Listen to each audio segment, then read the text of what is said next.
মুম্বাইতেও একটা security concern যাকে বলে, সুরক্ষার একটি হাই অ্যালার্টনেস যাকে বলে, সেইটা আমরা আজ খবর পেয়েছি।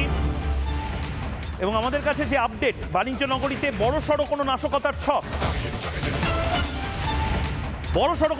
ছক, মুম্বাই পুলিশকে হুমকি বার্তা, এবং তা খতিয়ে দেখা হচ্ছে। বাণিজ্য নগরী মুম্বাইতে মানব বোমা নিয়ে ঢুকে পড়ার হুমকি। 400 কেজি RDX নিয়ে 34 জন মানব বোমা ঘুরছে শহরে বলে এই মুহূর্তে ট্রাফিক হেল্পলাইনে হুমকি বার্তা দেওয়া হয়। গোটা শহর উড়িয়ে দেওয়ার হুমকি দেওয়া হয়েছে। প্র্যাঙ্ক কল অর্থাৎ মস্করা করে এই ধরনের ফোন করা হয়েছে কিনা সেটাও খতিয়ে দেখা যেমন হচ্ছে। মুম্বাই পুলিশ ইতিমধ্যে নিরাপত্তা বাড়িয়েছে। মুম্বাই পুলিশকে হুমকি বার্তা, মুম্বাই পুলিশের ট্রাফিক হেল্পলাইনে হুমকি বার্তা। অরিত্র, এই একটা পরিস্থিতি, এবং এই পরিস্থিতিতে নিঝুম মজুমদার যে কথাগুলো বলছেন সেটা তো সাংঘাতিক কথা। মানে একটা পাকিস্তানি কারেন্সি যদি পাওয়া যায় সেটা নিয়েও তো আমাদের দিন রাত ভাবতে হবে, প্রশ্ন করতে হবে। এবং নিরাপত্তারক্ষী বা আমাদের যারা নিরাপত্তার দায়িত্বে রয়েছেন, সিকিউরিটি পার্সোনাল, তারা কেন বেশি কনসার্ন হবে না আমি তো বুঝতে পারছি না।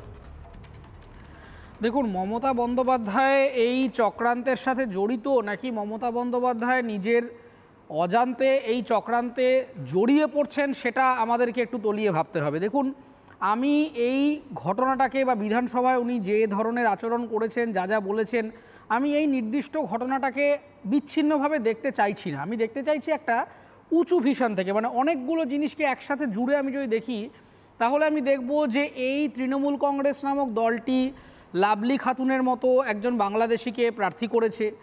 আমরা দেখতে পেয়েছি তৃণমূল কংগ্রেসের একজন এমপি, তিনি দুবাই থেকে উৎকোচ নিয়ে সেখানকার একটি বিজনেসম্যানের থেকে পার্লামেন্টে কি প্রশ্ন করবেন সেই লগইন আইডি পাসওয়ার্ড বিদেশে একটা থার্ড পার্টিকে দিয়ে দিচ্ছেন, এবং সেখান থেকে পয়সা নিয়ে এখানকার ভারতবর্ষের পার্লামেন্টে দাঁড়িয়ে প্রশ্ন করছেন।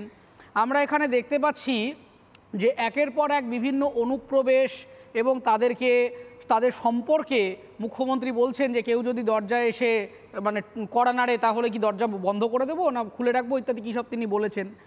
তারপরে তিনি বলছেন যে SIR হতে দেব না। তারপরে তিনি এরকম একটা কথা বলছেন যে যারা দাগি শিক্ষক তাদেরকে আমরা স্পেশাল কিছু বেনিফিট দেওয়া যায় কিনা গ্রুপ C গ্রুপ Dতে। এই গোটা ব্যাপারটাকে যদি মেলাই তাহলে দেখা যাবে যে একটা সিস্টেমেটিক অ্যাপ্রোচে ক্রমাগত ভারতবর্ষের